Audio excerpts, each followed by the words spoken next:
Veterinarian Gregg Adams wants to probe the deepest mysteries of fertility. We're getting pretty good depth.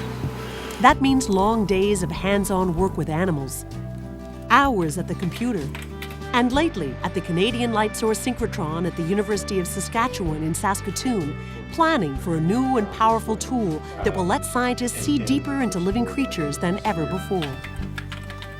Who could ever have guessed that we would be milking goats as a kid and working with the world's biggest X-ray machine when you grow up? So how does a boy who simply wanted to grow up to be a vet find himself working on one of the most advanced scientific projects in the world? Well, that's the story of Gregg Adams. I wanted to be a veterinarian from as long as I can remember. Today, wild deer at the U of S native hoofstock facility near Saskatoon are Gregg's study subject of the day. With the help of his graduate student, Rob McCorkle, the wild deer are herded inside for testing. Good. Got him. The task? To determine which deer are pregnant, using some of the newer tools of the trade to see right inside the animal. So there's the bladder that's full of urine, but no, not pregnant. How's she doing?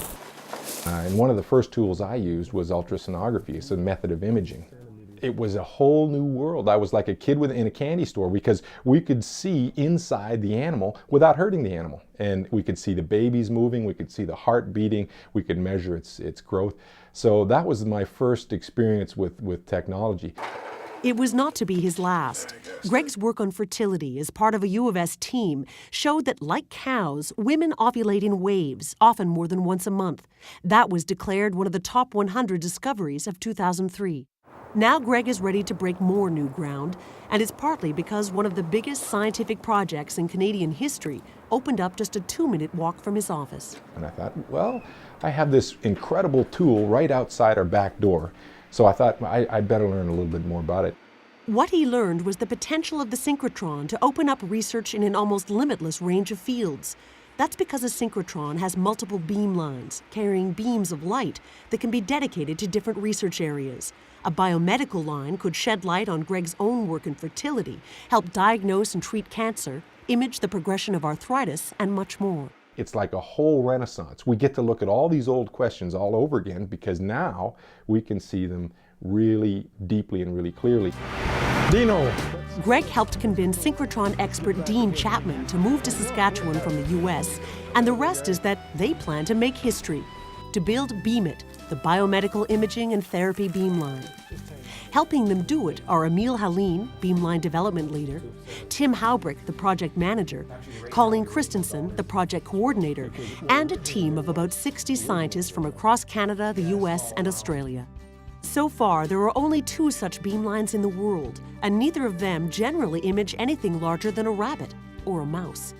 Gregg's plan for BMIT is slightly more ambitious. Personally, I want to be able to put a cow in there. And Dean always shakes his head every time I say this. He says, Gregg, I don't know how we're going to do that, but I want to see the egg inside the follicle, inside the ovary, inside the cow, a live cow. That's a tall order. They have to consider just how you get a healthy 1,000-pound animal to stay still for its X-ray image. She's in, Rob. A tough task, considering it's hard enough to keep a deer in a conventional. Okay. That's just like the synchrotron.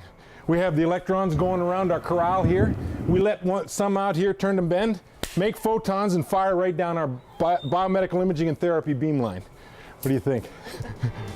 The plan is for BMIT to be ready sometime in 2007. And while there have been times it seemed like an impossible task, that's never mattered to Gregg. You know, some people are motivated by different things, and I think when I hear can't, then I just want to do it then. And Gregg's enthusiasm is spreading. Definitely going to put a cow in this thing, yes. And a horse. And a llama. It seems one thing is as clear as synchrotron light. BMIT at the Canadian light source Synchrotron in Saskatoon is going to happen. Gregg Adams can already see it. The BioMedical Imaging Therapy beamline is going to be right out the front and shine off in that direction. For Research News at the University of Saskatchewan, I'm Jennifer Weber.